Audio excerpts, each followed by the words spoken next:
how to fix your device isn't part of the Netflix household for this account.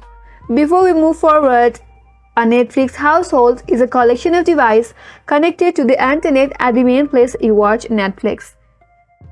Now, if you get this message on your interface saying that your device isn't part of the Netflix household for this account, this means Netflix was not able to associate your device with your Netflix household.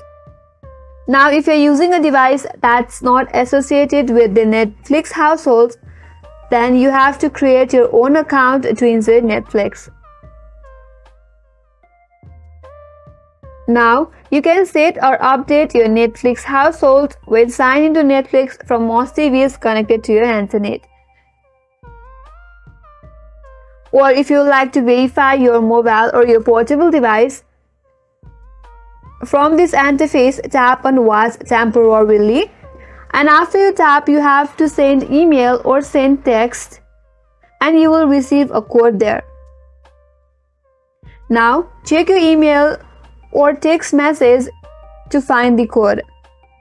After that, go back to your Netflix application, and in the verification code, you have to enter the code that you have received in your email or message box. After you do that, tap on submit code, and then you will be able to continue to Netflix.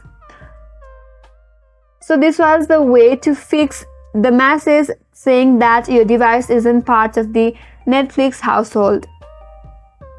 And that's all for today's video. Hope this video was helpful. And if you're new to our channel, make sure to subscribe, like, comment, and hit that notification bell icon. Thanks for watching, and I will see you on next video.